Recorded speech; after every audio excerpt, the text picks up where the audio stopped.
Siglo VI a.C. Todos los materiales estaban constituidos por los 4 elementos: tierra, fuego, aire y agua. Siglo V a.C.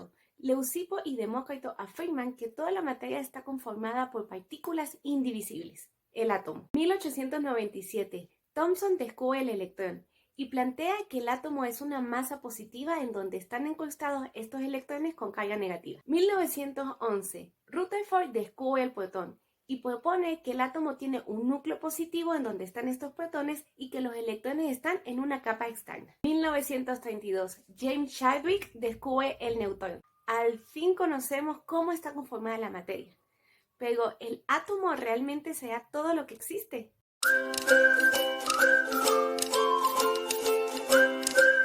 Y la respuesta es no.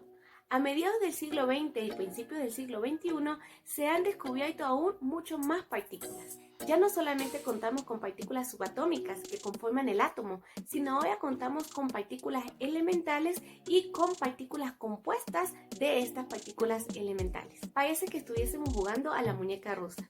Esto nos confirma que la materia es aún más compleja de lo que creemos. Y aunque se sigue haciendo grandes descubrimientos sobre la materia, esto solamente representa el 5% de lo que realmente existe, ya que el otro 95% está conformado por materia oscura y energía oscura, de la cual el ser humano no tiene ningún tipo de conocimiento. La forma más clara en que nosotros podemos conocer cómo está constituido la materia ordinaria es gracias al modelo estándar. Este modelo se ha venido planteando desde 1970 y no fue sino hasta principios del 2000 que se pudo confirmar que existe. Este modelo estándar describe la estructura fundamental de la materia, que está regida por estas partículas elementales que son indivisibles.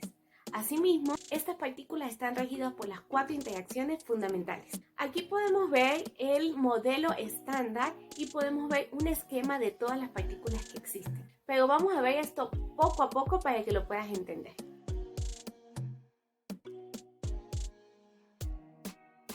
Como dijimos anteriormente, el átomo está conformado por un núcleo de protones y de neutrones y alrededor giran electrones. Aunque estas partículas parecen muy similares, pertenecen a 2 familias diferentes.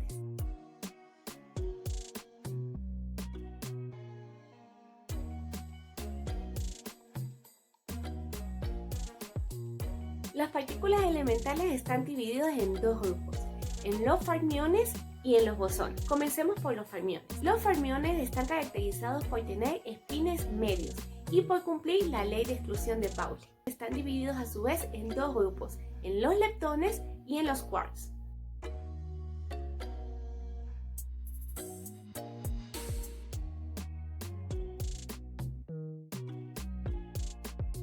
Los leptones están conformados por 4 partículas y por 3 partículas compuestas.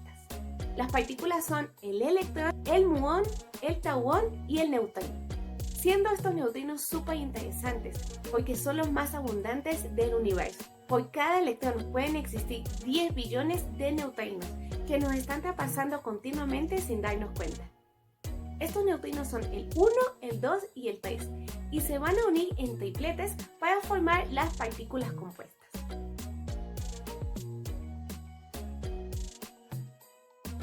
En resumen, los leptones se encuentran en la primera generación con el electrón y el neutrino electrónico. En la segunda generación, el muón y el neutrino muónico.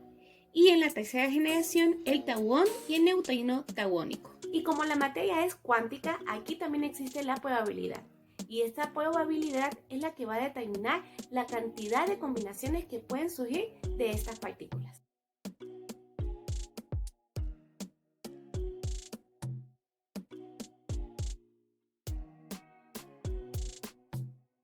Los quarks son las partículas elementales más masivas. Estos quarks interactúan entre sí para formar materia nuclear, es decir, la materia que existe en el núcleo del átomo, y para formar hadrones. Pero los hadrones lo veremos más adelante. Los quarks están conformados por 6 tipos de partículas o, como se conoce en física cuántica, 6 tipos de sabores. Estos 6 tipos de sabores están organizados al igual de los leptones en 3 familias o generaciones. La primera generación está conformado por los quarks up y los quarks down. La segunda por los charmed y por los strange, y la tercera por los top y los bottom. A su vez, Estos quarks tienen diferentes colores y cuando hablamos de colores no nos referimos a estos colores que nosotros conocemos comúnmente, sino es una forma de llamar a los diferentes tipos de quarks que existen dependiendo de sus características. Estos colores son tres, que también hace referencia a los colores primarios. Por cada tipo de quark hay un tipo de color. Esto nos daría un total de 18 tipos de colores en los quarks.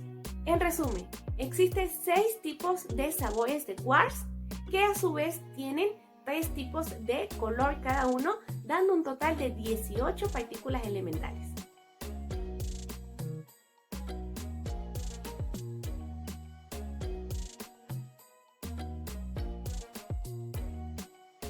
Los bosones están caracterizados por tener espines enteros, 1, 2, 3, y por no cumplir la ley de exclusión de Pauli. Los bosones son aquellas partículas portadoras de las interacciones fundamentales. Dentro de los bosones podemos encontrar 9 partículas elementales hasta el momento. La primera es el famoso fotón, la partícula de la luz. Esta partícula es portadora de todas las interacciones electromagnéticas. También tenemos al fonón, la partícula encargada de las vibraciones, por ende el sonido. Luego tenemos al gluón, esta partícula encargada o portadora de la interacción fuerte. Gracias a los gluones es que los núcleos de los átomos permanecen unidos y no se separan. Son los encargados de mantener unidos a los quarks. También tenemos al bosón Z y al bosón W positivo y bosón W negativo. Estos son los portadores de la interacción nuclear débil y son los encargados de cambiar de sabor a las partículas. Cuando hablamos de cambiar el sabor es que cuando las partículas se desintegran pueden convertirse en otras. También tenemos al tan esperado bosón de Higgs. Este bosón fue descubierto recientemente y este es el encargado de darle masa a todas las partículas, ya que interactúa con el campo de Higgs. Este campo de Higgs permea todo el universo. Es por eso que el vacío realmente no existe.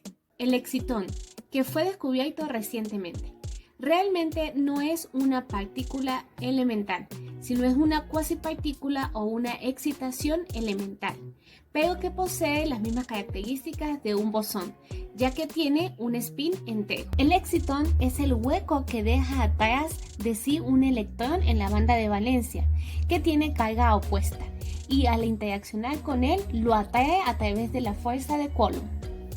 De esta manera quedan ligados el uno al otro. También existen varias partículas hipotéticas. En este caso tenemos a los bosones X y los bosones Y. Estas son partículas elementales análogas al bosón W y al bosón Z, pero correspondiente a un nuevo tipo de fuerza. Los bosones X y Y acoplarían los quarks a los leptones, permitiendo la violación de la conservación del número bariónico y por tanto la desintegración del protón. Este bosón gravitón sería el encargado de la interacción de gravedad. Si en algún momento se descubre la existencia de este bosón, daría respuestas a muchas de las preguntas y la ley de relatividad de Albert Einstein estaría por fin completa.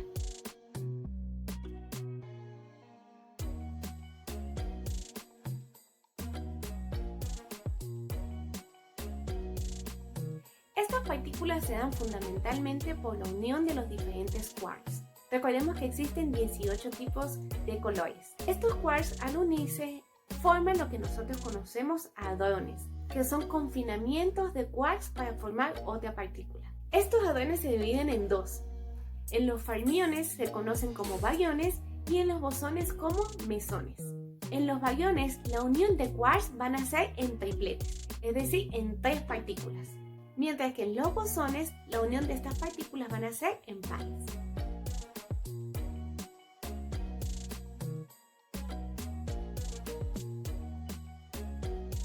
Los bariones se dividen en 7 grupos. El neutrón con 2 combinaciones, el protón y el neutrón, el lambda. Luego tenemos el sigma.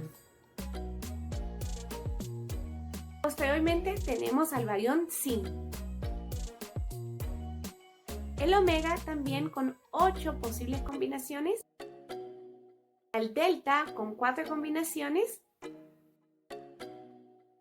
Y luego tenemos a los hiperones, que son muy similares a todos los que mencionamos anteriormente.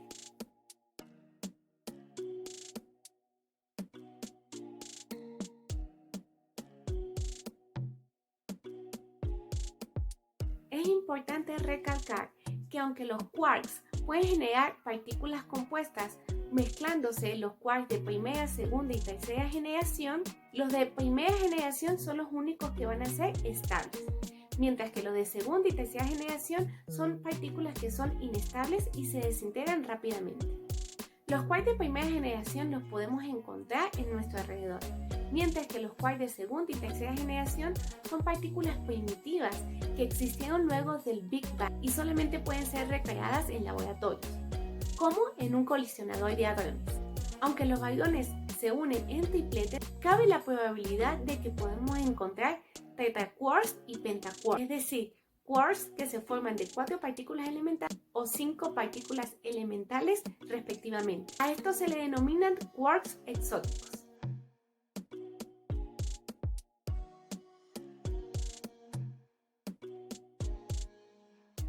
Los hadrones en los bosones tienen la misma característica, forman espines completos. Estos mesones se dividen en 8 grupos con sus respectivas combinaciones. Tenemos al pión, al caón, al rho, a los mesones D, a los eta, a los B, los pi o phi, gypsy y upsilon.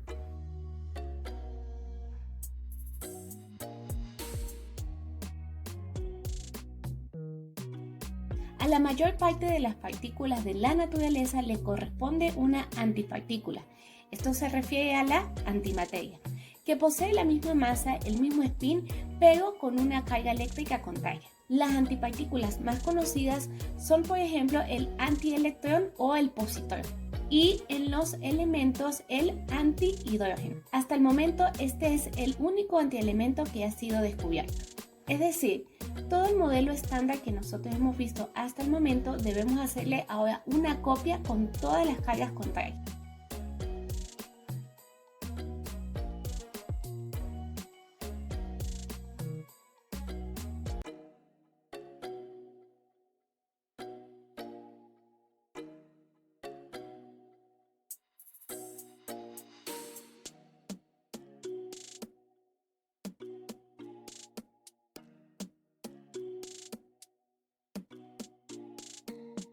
Este es un esquema bastante general de lo que es el modelo estándar para que lo puedas comprender un poco mejor. Hasta luego.